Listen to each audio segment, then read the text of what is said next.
Kada se radi, kad ti se ne radi, kada se radi, kad ti se ne radi. Ajde, ne budali, evo papir, piši. Da. A o čemu?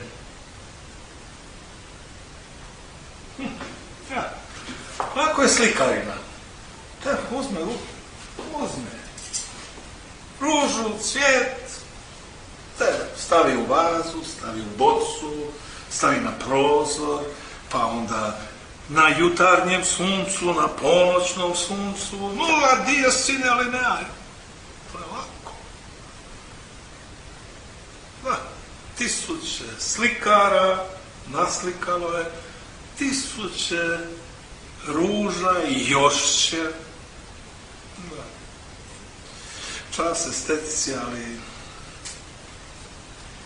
gdje je tu intelektualni izazov? Gdje je tu ono nešto intrigantno? Da,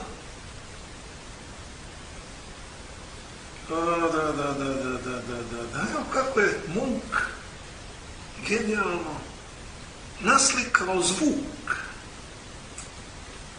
krik. Pa evo, ajde uzmi slikaj, može i po uzoru.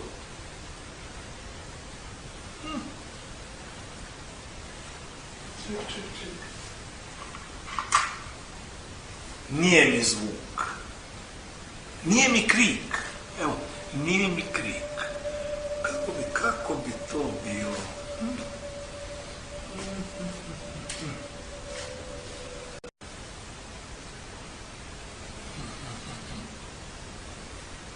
Žena oluka šova ljubeć čenitoj što svaki ubim soruje milem svitom nude šukanje doma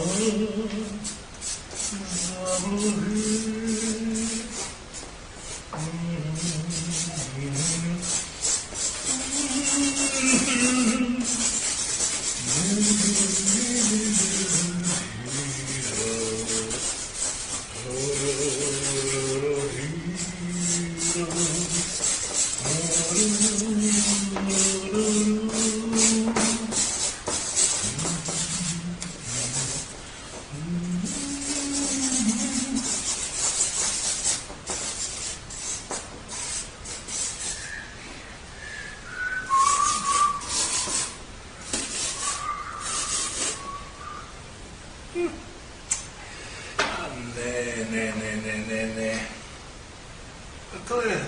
To je kreštanje, a meni treba to onako mekše. Nije mi krik. A malo sfumato. Da vidimo.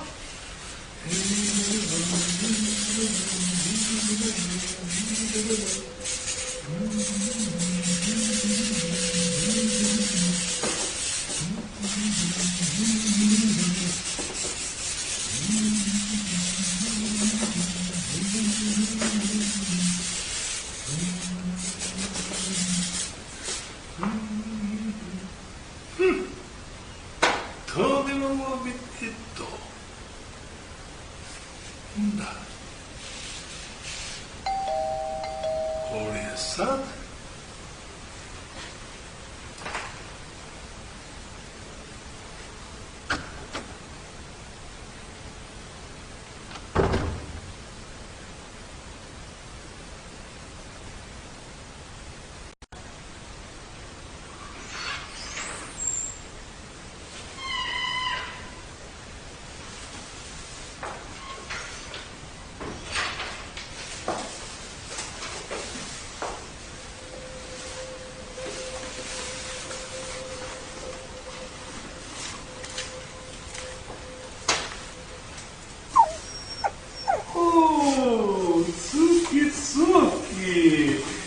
Ma, kakav si mi isti ko Lajko iz mog djetinjstva. Ma, baš si mi lijepi mazulju jedna. A ko je to donio pred vrata? Šta s tobom? Ne mogu te tu pustiti da mi zapišavaš okolo. Ej, a jesi li mi gladan? Čekaj. Eto, koljeca, pa glabaj, a onda ćemo poslije vidjeti što ću s tobom. A sad ima posla, znaš? Budi tamo, budi dobar. Tako.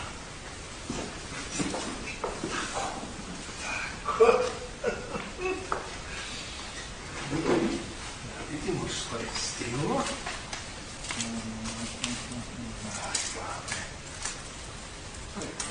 Za osiguranje. Računi.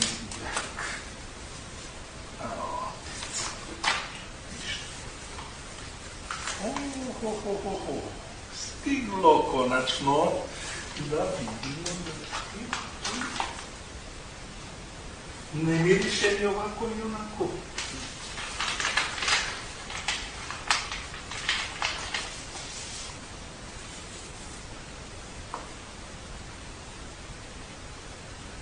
O, bravo!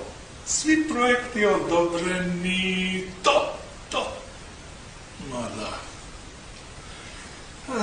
Za trećinu manje love.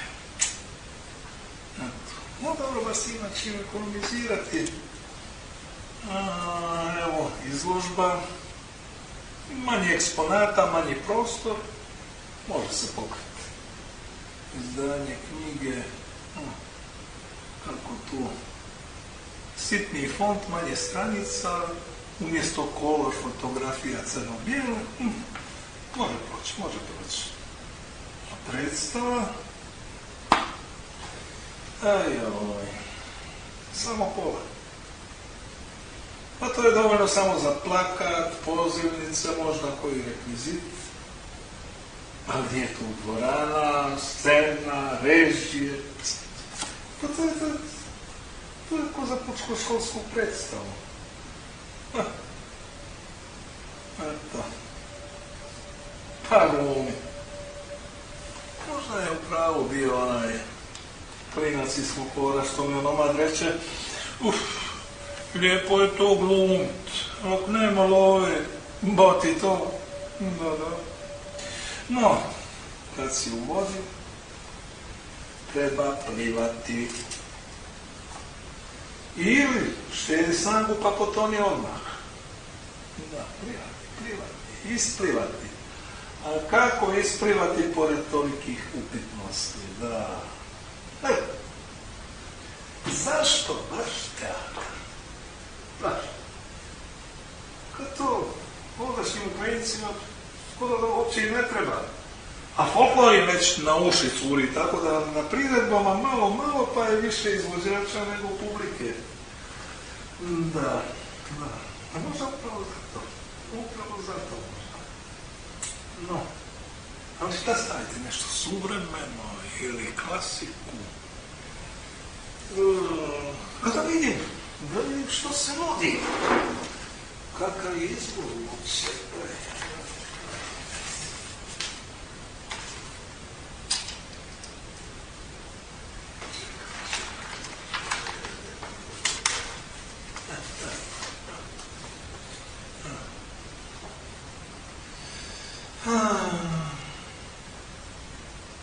Drama 3 čina, 11 osoba. Šta? Ovdje predstava 4 čina, 16 osoba. Pa to je za velike profesionalne ansamble, ono da se popuni kapaciteta, nije to za amatere. Evo, Aleksandar Irvanec, Ničija zemlja, 2 čina, 5 osoba, pa to bi moglo.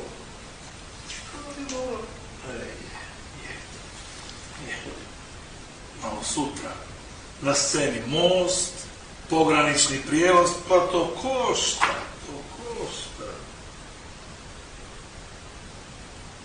ulaznice da se naplaćuju.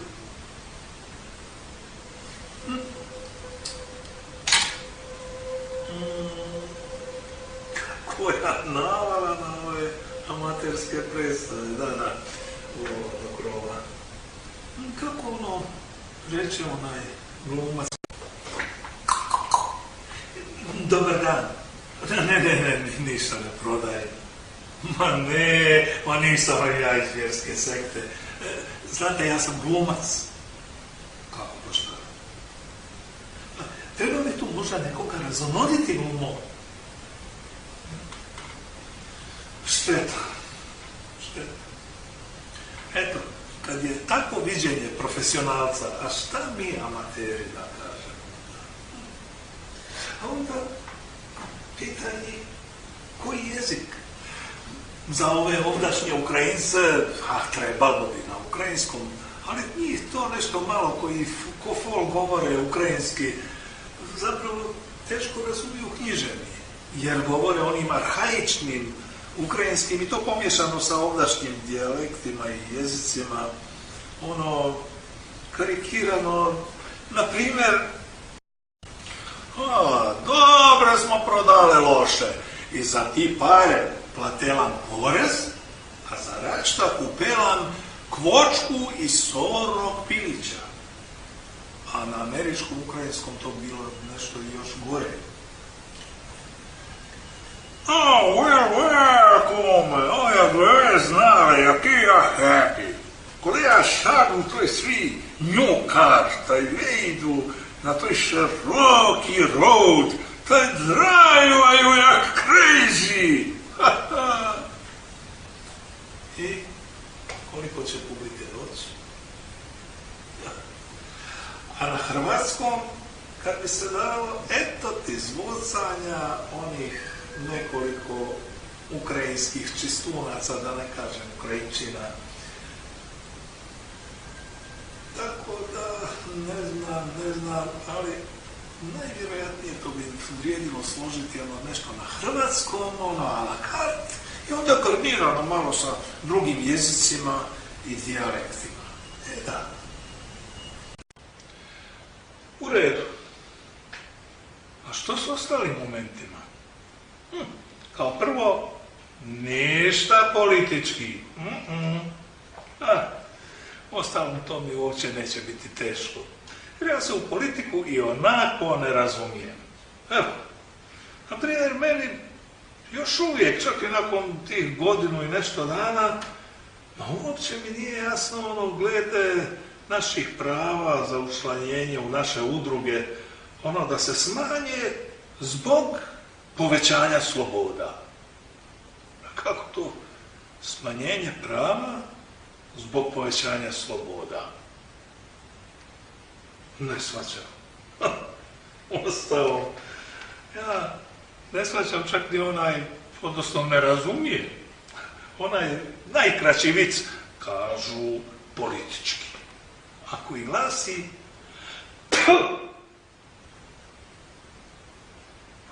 šta je to politički? Prema tome, da bome. Jer mi smo još onda, kao narodnost, jako dobro znali da vlast naređuje čak i onda kad zamoli. Eto, i to je jasno. A kakav bi profil? Drama? Tragedija? Ili da poslušamo ovog bivšeg Banjinskog Kapu, koji glede mojih novela, ono jednom reče, čuj ti, šta ti tu stalno nešto pišeš onako dvosmisleno, sve nešto muljaš. Daj, piši nešto da se narod smije. Goni se. Kako kad je hrpa toga prestalo biti smiješno? To više nije smiješno. Da. Bez muzike. Ali ovo već zbog štednje. Jer već ima poprilično vremena da čak i za potpuno besplatno izvođenje tradicijske narodne glazbe, koja je ono kao osnova nacionalnog identiteta, ali svejedno potrebno je agenciji uplatiti osnovnu naknadu. Ako voli, nek izvoli. Ali možda bi to moglo onako pokobzarski i ovako.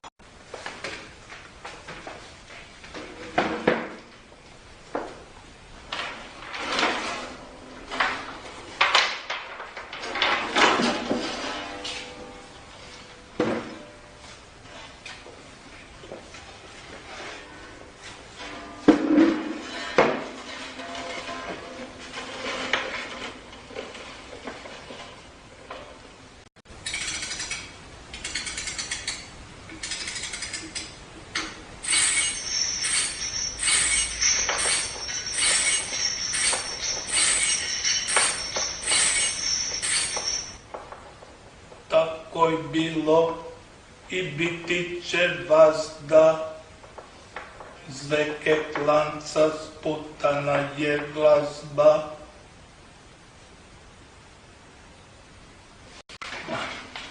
Mani za frkanciju.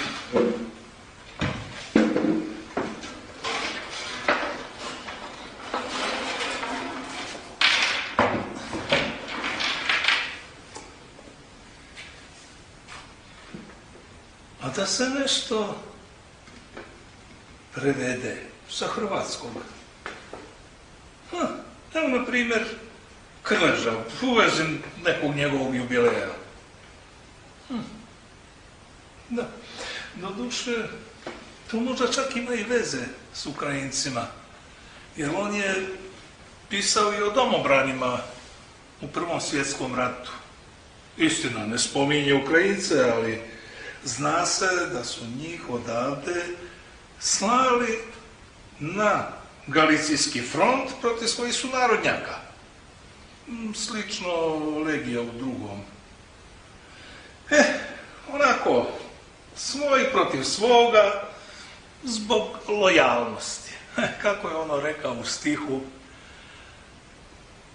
na zemlju na znanje velemožni, da mi sme lojalni, pobožni i podložni. Da, ovih njegovih balada mnogi su se laćali. Evo, nedavno sam imao prigodu vidjeti ono čak kombinacija sa glazbom. Ono čak je bilo i u rap stilu, ono: ni med cvetjem, ni pravice, rekao to je fijolice, smrdljivite putec, Januš tvrdogutec. Da. Ili pak ovako: Gombelijom roža fino diši, na galgah se buma zibali si. Čekaj, to možda bi moglo onako i u kobzarskom stilu. To bi išlo.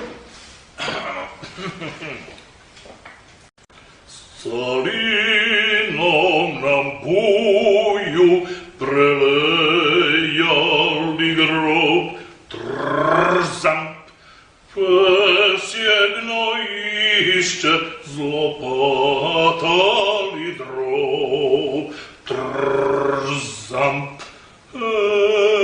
haj, prišel je kraj, nigdar nas pekel taj ne bo nazaj, trzamp. Tom prigodom neki izrekoše najodlučnije možda. Nigdar ni bilo da ni nekad bilo. A kako bi to bilo na ukrajinskom? Nіколи не було, щоб якось не було. Та й ніколи не буде, що якось не буде. Бо як би то було, якби ніяк не було. Не було би ані так, jak ono bulo. Dovoljno zbrčkano. Ali, gdje je tu onaj dijalektalni štih? To je na kajkavskom. Da se uzme u ukrajinskom, na lenkivskom ili bojkivskom dijalektu. Ili zašto ne rusinskim? Co bi bilo, kad bi nič ne bilo? Aj. Dvojbe.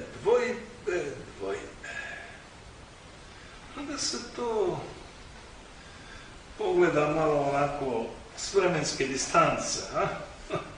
Evo nakon malo sedativka. Vidi, Lajko, samo mi ti još trebaš prisjedat na muku. Nećete.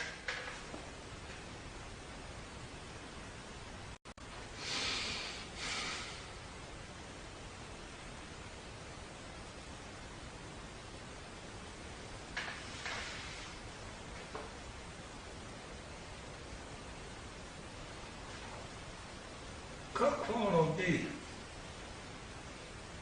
Fui quod es, eris quod sum. Da. Bio sam što jesi, bit ćeš što jesam. Nema šta? Jak sedativ. Ostane malo. A šta fali Hamletu?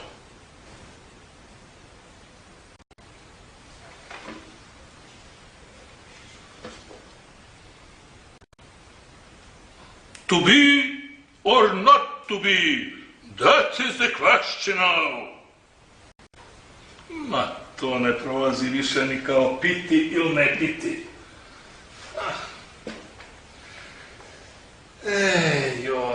Jorik. A dobro, zašto nisi bar Slaven? Evo, Jure.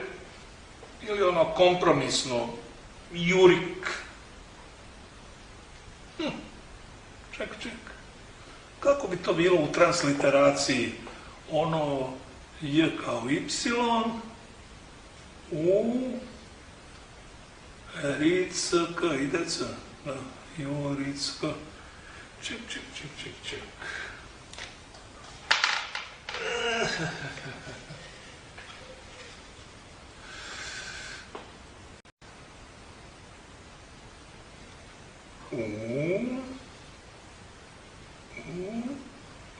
Nema više mjesta. Rik.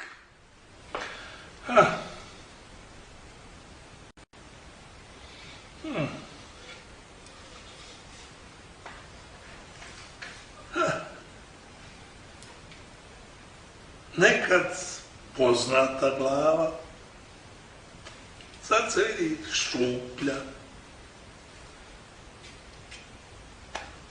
čorava, nema više trona, nema više kape, ni praporaca. A kad se sjetim kako si me ko maloga uljuljkivao, pričao mi koje kakve bajke. A sad zemlja zemlji, prah prahu. Puče! Šta se ti javljaš, crkotino podmetnuta? A hoću se možda drugi put suzdržat.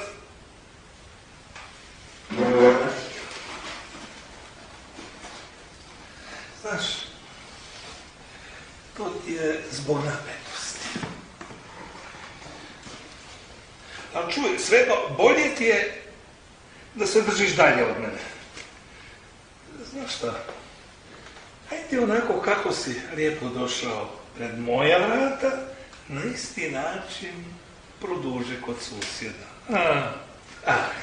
Ajde, tamo će ti biti dobro. Znaš, on ima sinčića.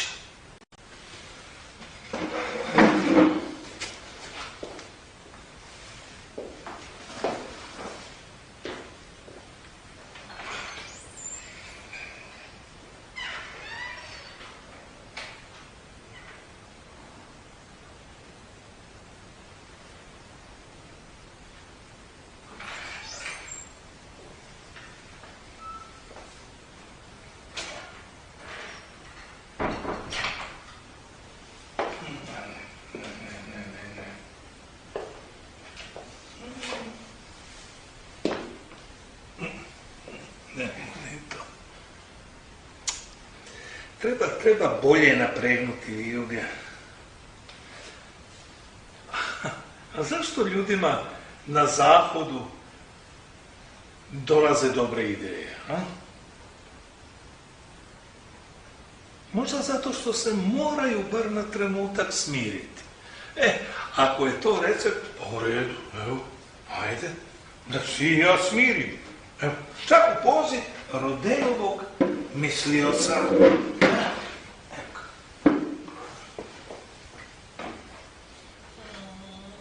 I treba uključiti maksimalno intelektualnu probavu.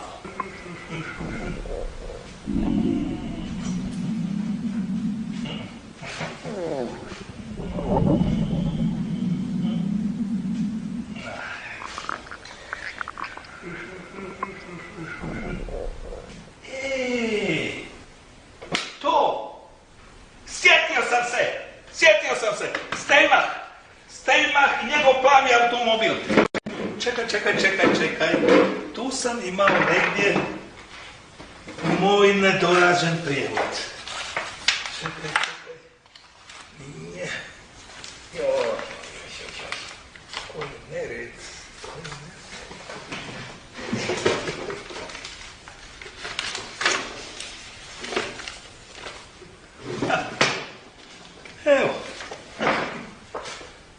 Evo, Jaroslav Steinmach, plavi automobil, tragikomedija, jednočinka, jedan protagonist. Prijevod na hrvatski. Ma čekaj. Pa koliko toga ima? Pa to traje preko 2 sata. Ako se i nađe lumen koji će naučiti toliko teksta na pamet, ali ko će izdržati toliko vremena? A stariji ljudi? Fiziološke potrebe? Ne. Kratiti bez obzira na lepršav stil, bogat vokabular. Kratiti. Pa što u ostalom, i Šekspira su kratili. Ovo ostalo je sasvim u redu. Suvremeniji ukrajinski autor. Dobro je da je prijevod na hrvatski. Zanimljiva ovako atmosfera, intelektualna intima, a i tema na neki način prihvatljiva, poznata, stvaralačka kriza umjetnika.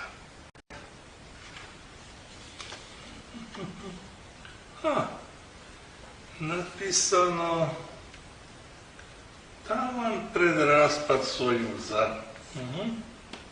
Ma čekaj, Jaroslave Jarane, a jesi li ti to nama malo podvalio, pa si pod tako plaštem traženja teme zapravo napravio temu traženja. Dobro, hajde da te čujem.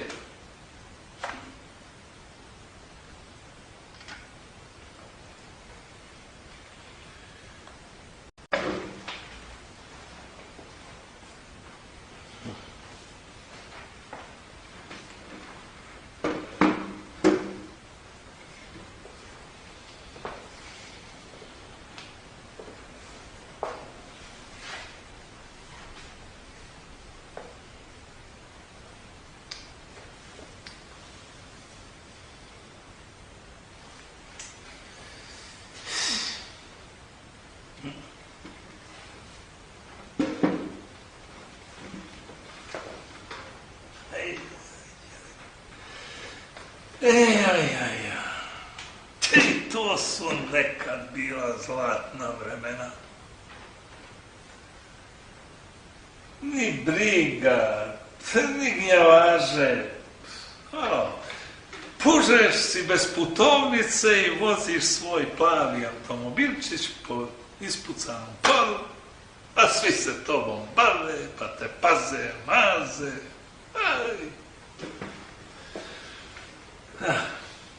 A sad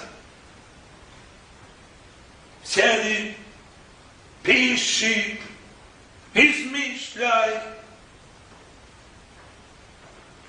Dani prolaze, a na papiru ni retka, ni retka.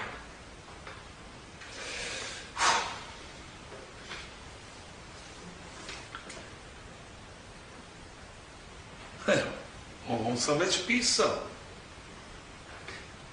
Da, o tome je pisao onaj drugi.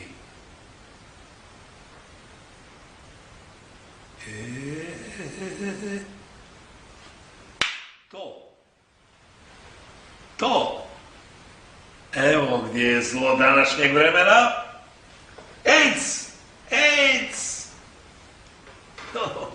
Čekaj samo, kako to ukomponirati?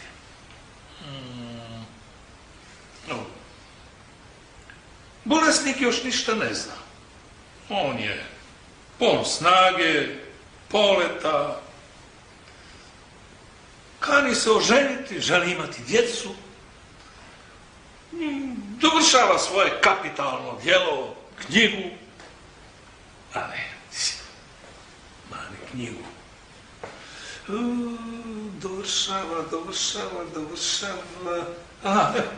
Dovršava sliku. Kroz niz godina naslikao je na desetke inačica i sad je ostala samo jedna sitnica, zaokružiti to sve u jednu vizuru.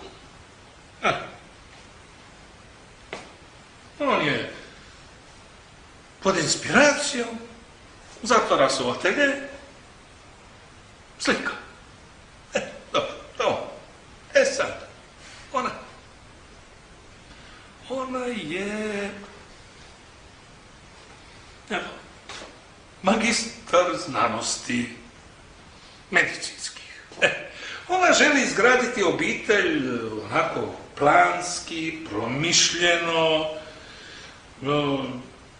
sve kako treba, pa nema to sad nekog eksperimenta.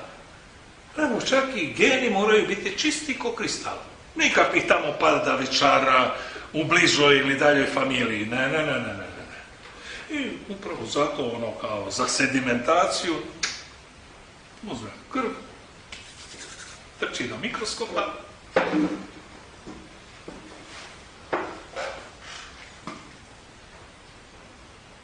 gleda,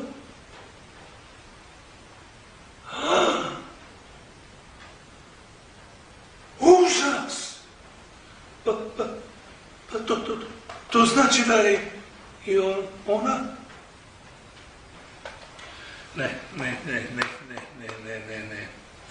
Oni još nisu bili u intimnim odnosima, tako je dramatičnije, da, jer ona ima stroga načela, ona je onaj davni, starinski odgoj,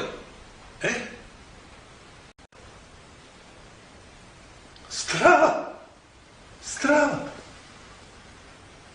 prva joj je pomisao, pokazat će mu vrata i poslat ga u vražju materiju. A onda ipak prorade sentimenti. Pa ona ga voli. Oni su srodne duše. Oni zajedno skijaju. Zajedno slikaju. Zajedno pjevuše Debussyja. Debussyja fucano. Pjevuše Hoffmana. Ali ne onog skladatelja, nego onog pisa dječjih bajke. Njega pjevuše. I što sad?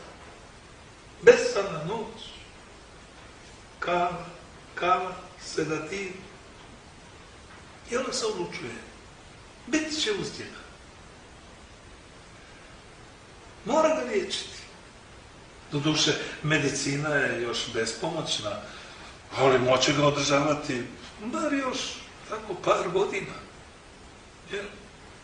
Jer uostalom njega je veliki talent. On završava sliku, krunu svog opusa. Zatvorio se u svom ateljevu, do njega se ne može, vani ga izvući ne možeš.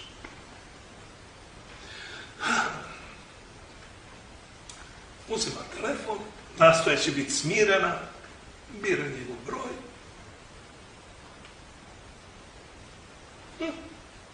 Telefon je isključen. Da. On neće da ga iko uznemirava. On je čak presjekao žice zvonca na ulaznim vratima, a kroz tapacirana vrata kucanja se ne može čuti. Nikakav zvuk izvana ne može doprijeti u njegov atelje u podrumu. Čekaj. Podrumu? Tu je vlažno. To oštetit će slike, ljuštit će se boja. A on cijeni svoj rad. Ne podrum na to, nego... Evo, potkrovlje. Potkrovlje na 7. katu, mansarda. Da. Ali tu golubovi bjesomično guču i kakaju. Ček.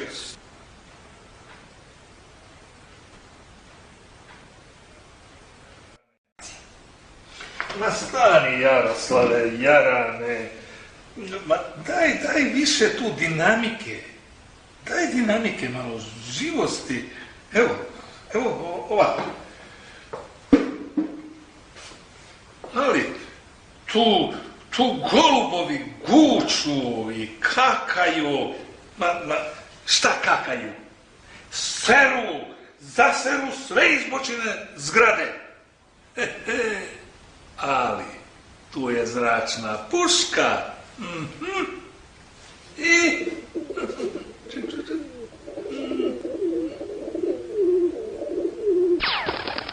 Ha! Jesam te! Tako. Evo. Da. To. Evo. Nema golubova.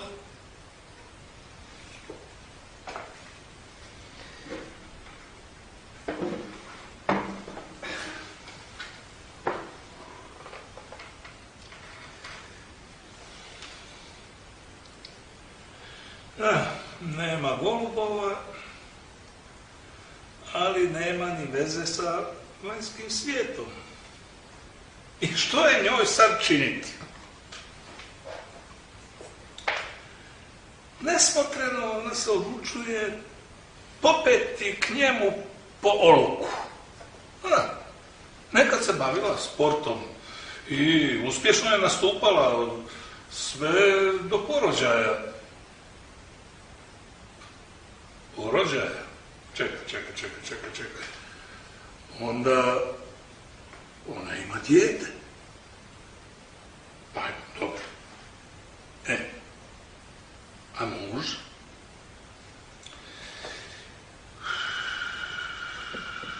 Evo, dobro. Muž je neshvaćeni izumitelj. Biće nešto. Sad ovo sam treba samo zapisati. Kako ono ide? Ma čekaj. Pa o čemu ja to? I što će tu kog vraga ovaj glupan od izumitelja? Joj. A 100 put sam si rekao kupi diktafon.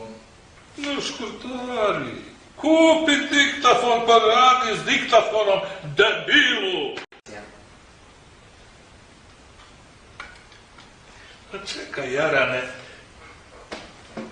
znaš, ovo mi je nekako poznato.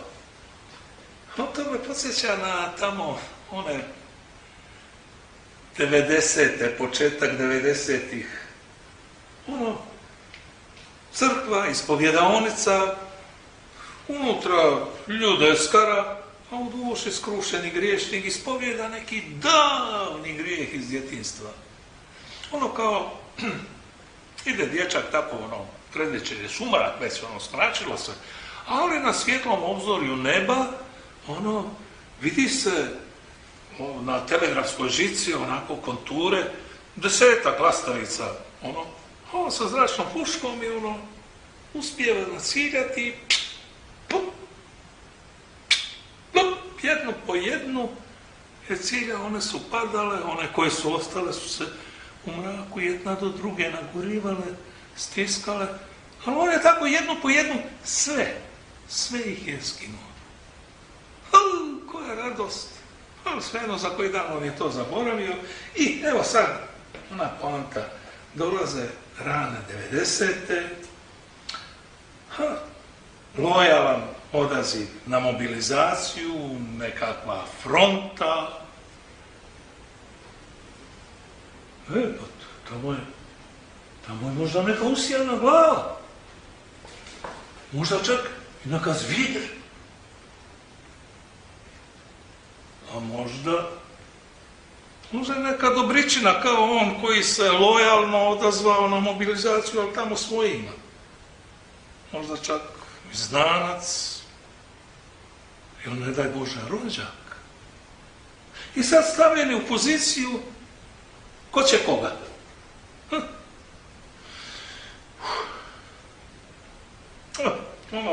Probno gađanje, 5 metaka, on prvi u metu, onda ček. I omakne i ostale u susjednu metu. Rezultat, susjed 6 povoraka, a on samo 1.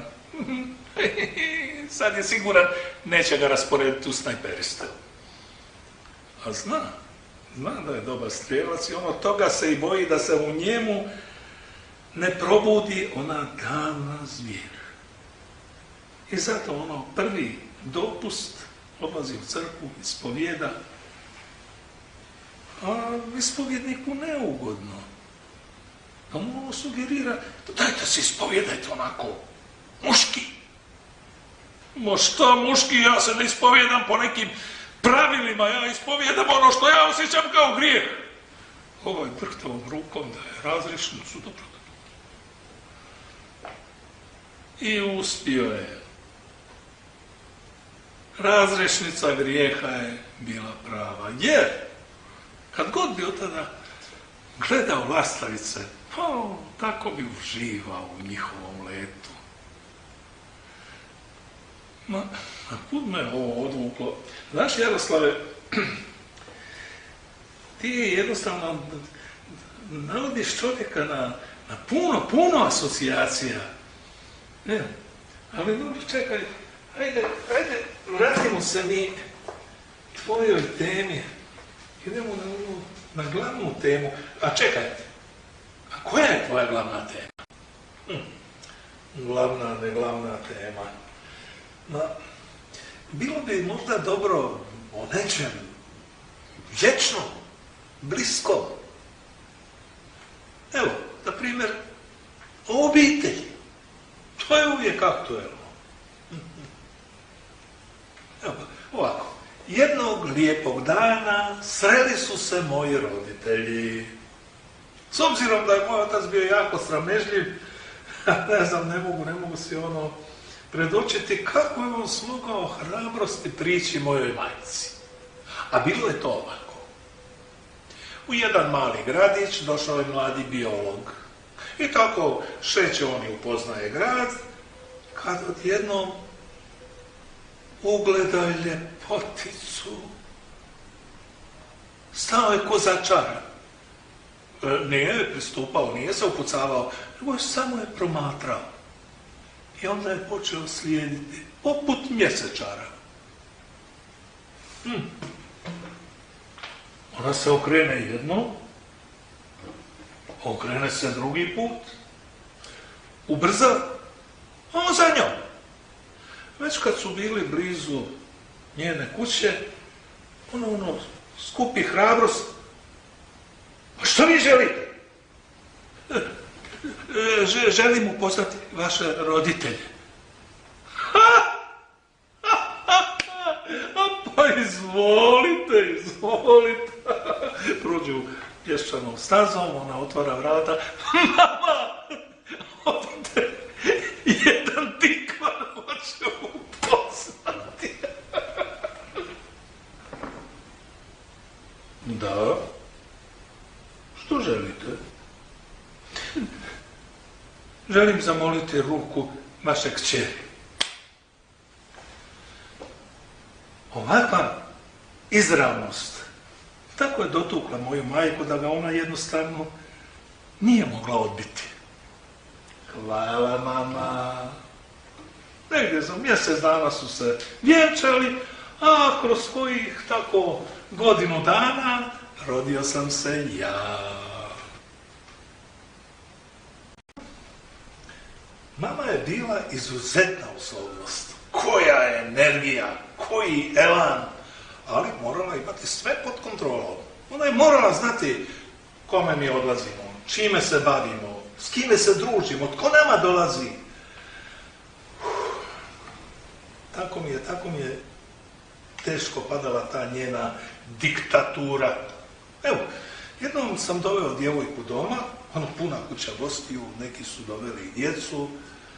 I onako organiziran je spontani koncert, jedan mali genij, prilazili su klaviru, otandrkali bi nekakvu melodiju, pobirali kurtoazne aplauze, a ova moja nesmotreno dala je nekakav bezazlen komentar, ali do duše i nezgodno je sjedila.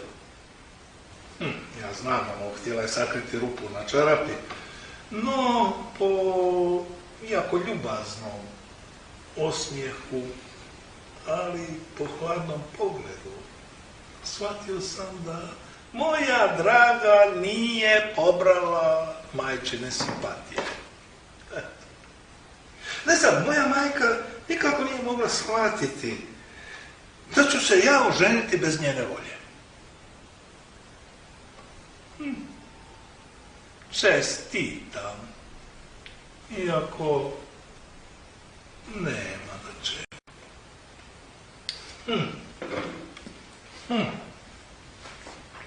Zanimljiv lik majke, dobro odabrano. Iako je ono nekakav stereotip da je majka brižna, savjetuje, kako ima razumijevanja. Evo tako, sjećam se jednog primjera kako je jedan takav on doveo svoju djevojku doma. I ona je poput ove nezgodno sjela. Naime, izula se i podvila noge od sebe, sjela u fotelju. Kad je otišla, onda je majka onako taktično, brižno prišla sinu. I znaš, sine, ja razumijem što su emocije, ali ako možeš, porazmisli, ova tvoja djevojka će najvjerojatnije za neko vrijeme početi bolovati na noge. A to bi moglo biti tako da se o njoj onda neko mora malo i brinuti i biti požrtvovan. No, ta veza je onako iz drugih razloga pukla, ali kroz nešto godina taj on ponovno je čuo za tu svoju bivšu djevojku, doduše ne za nju, nego za njenog muža. Jer su svi hvalili i divili se kako je on brižan, kako on nju voli, kako je požrtvovan, kako je pomaže u njenoj bolesti. Koliko ovako sjećanja, ajmo se vratiti da vidimo što dalje. Na čemu sam ono stao? Aha. Rastjeravši golubove, izumitelj se zaključao na mansardi. Čekaj. Ne. Na mansardi je umjetnik. Znači, na mansardi se zaključao umjetnik, a ona po zarđalom oluku penje se k njemu. I upravo dok je on, stojeći pored prozora, ciljao nekakvog crvenkastog goluba, pred njom se pojavi nečija ruka, a onda se pojavi i ona, držeći se za natruhu dasku prozora. U prvi mah on je mislio da je to oličenje anđeoske ljepote, a onda shvati, pa to je ona pruži beskorisnu ruku, vuče.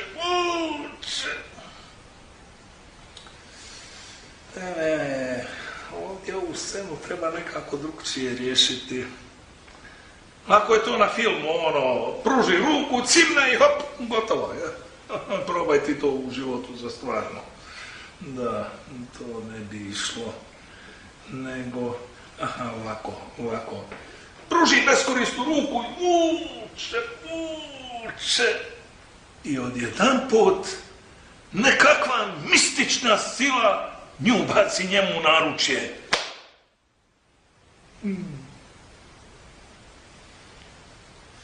Ona ugleda tek dovršenu sliku.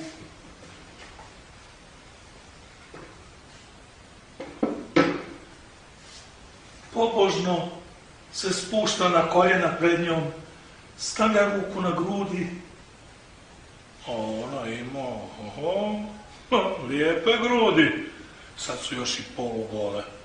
Probaj ti na 7. kat po oluku, pa ćeš vidjeti. A onda pogleda njega, gleda ga suznih očiju, bojažljivo mu prilazi i predano spušta glavu na njegovo rame. I u tom trenutku donosi odluku: neka bude što biti mora. Ona će taj kratki ostatak njegovog života biti uz njega. Ruku pod ruku, rame uz rame, nogu uz nogu, pa bolje par godina sa genijem, nego cijeli vijek s nekim idiotom koji ne razlikuje Dürera od Cezara. Čekaj, sad tu nešto fali. Aha! U tom trenutku na prozoru zaguguće par golubova. Koja simbolika! On odvaja se od nje, ona ga promatra očima punim straha, zna za njegovu naviku. A on po prvi put u životu uzima žita i daje im. Čekaj, Jaroslave Jarane. Daj ti meni reci ova scena to, je li to ti ono kao humanitarno ili kao humano? Znači humano ili humanitarno? Znaš razliku? Evo vidi. Može ovako. Evo. A Boga mi često biva i ovako.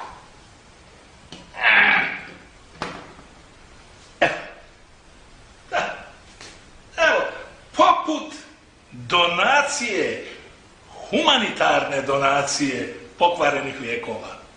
Eto. Nastavi dalje.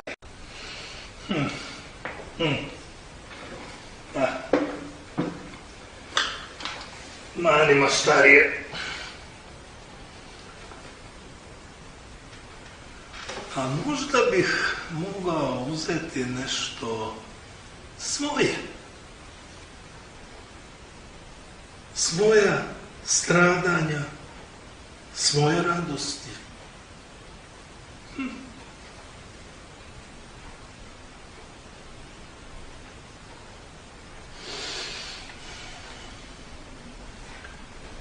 Pozvonila je sestra. Majka je u bolnici. Što s njom, pitah? prožela me nekakva zla slutnja. Kao onda pred očevu smrt. Ništa nije slutilo zlo. Jer moj otac je bio krepak, puno je radio. Ko bi pomislio na tragediju? Onda je odjednom nama pred očima omršavio naglo, pao u postelju.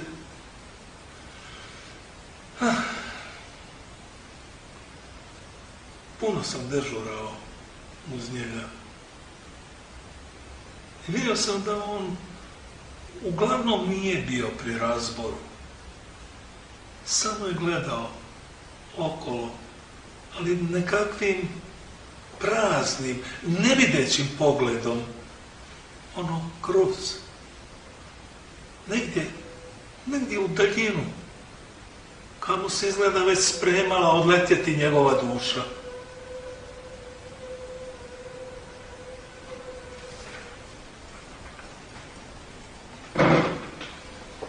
Hajde, pomozi mi ustati.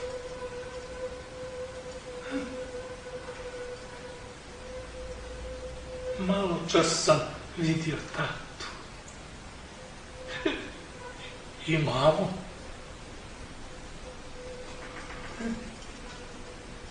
Brali smo gljive.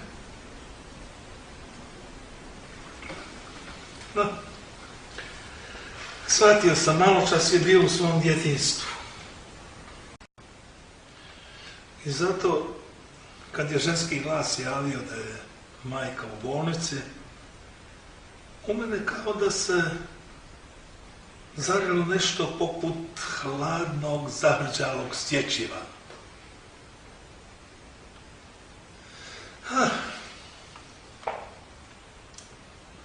Majku su nakon mjesec dana otpustili iz bolnice.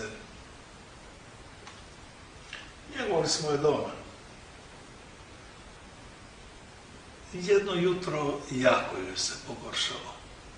Govorila je s naporom, nerazgovjetno.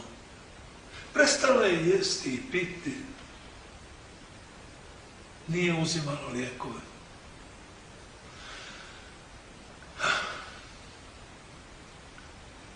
Treći dan je preminula.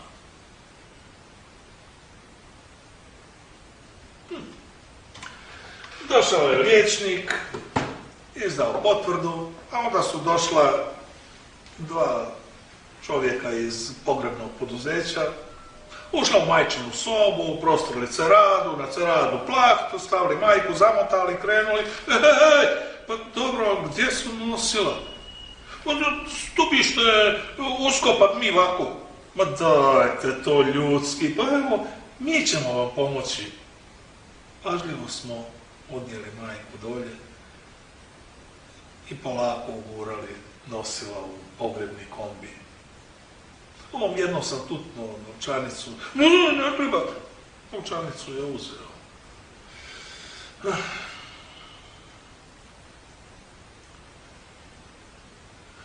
Dugo sam stajao na kiši i gledao za pogrebnim kombijem.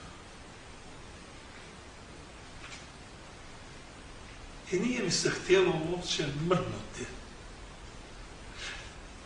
Nije mi se htjelo vratiti u kuću.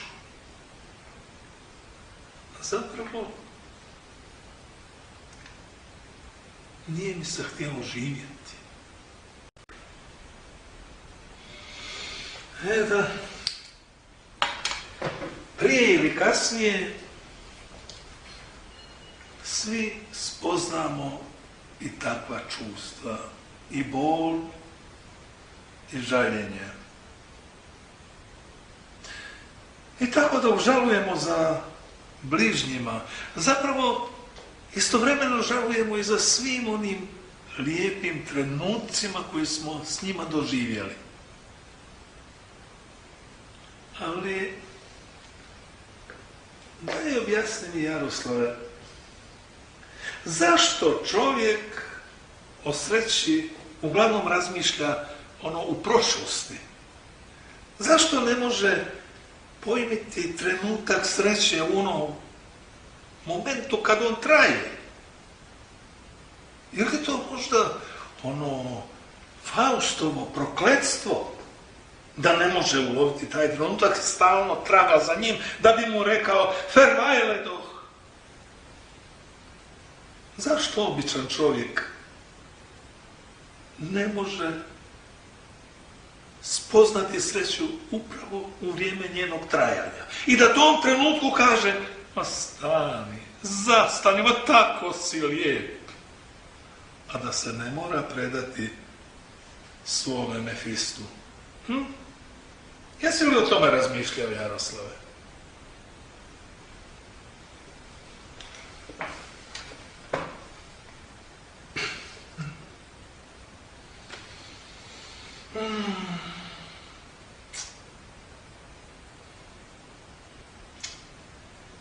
Tu noć nisam spavao.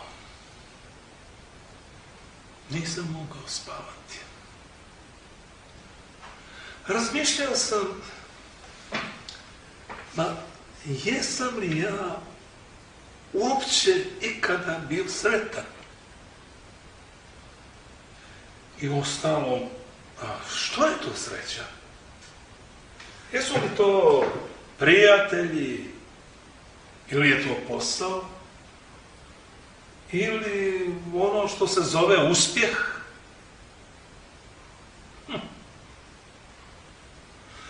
Prijatelji odlaze, posao te iscrpljuje, uspjeh je varljiv i prolazan.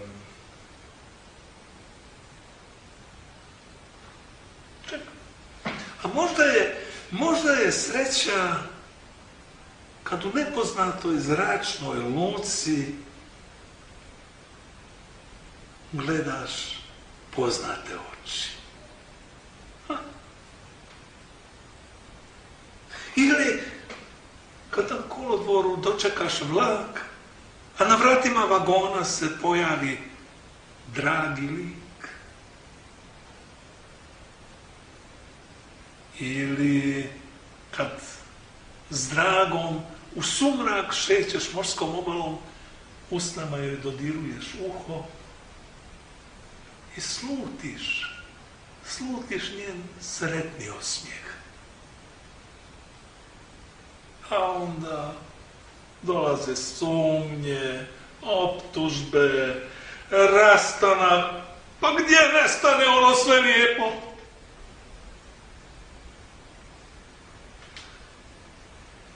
Moj život je glupa knjiga na čijim stranicama svagdje gdje bi trebalo biti sreća stoji crtica, crtica, crtica.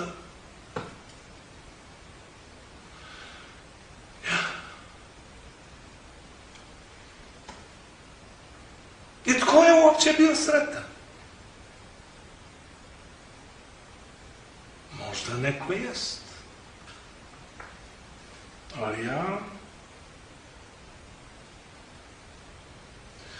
ja nisam. Ne.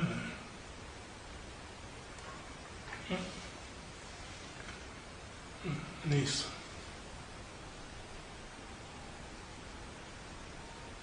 Ma čekaj. Jesam, bio sam sretan. Onoga dana kada je majka donijela veliku kartonsku kutiju i onako me značajno pogledala, a ja sam znao to mora imati veze sa mnom. I bio sam u pravu. Majka je iz kutije izvadila veliki, plavi, lakirani automobil. Kako mi je srce tuklo. Pa ja nisam mogao pojmiti da je to čudo moje. A majka je dala igračku ocu, on je navio mehanizam, spustio ga na ispucali parket Jad je počeo voziti, smiješno udarajući u noge stolaca, zabijajući se u fotelju, a otac ili baka bi se sagibali, ispravljali ga i on bi vozio dalje. A mi smo stajali u svijetlom krugu, oiličenom sjenkom abažura, stropne svjetiljke i sretno smo se osmjehivali jedni drugima. A auto je vozio i vozio od jednog do drugog, tkajući nekakvu tanku, beskonačnu nit koja se nikada neće pretrgnuti. I mi ćemo uvijek biti zajedno, jer naprosto tako mora biti.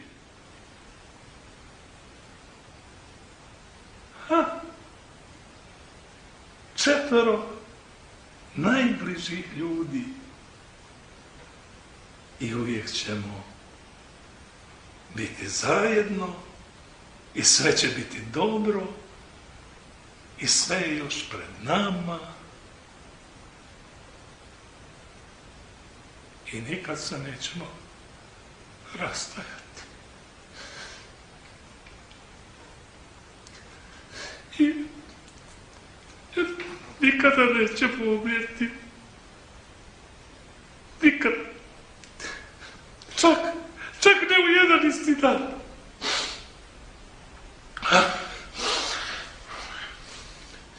Što je to? Vrijeme leti, treba raditi.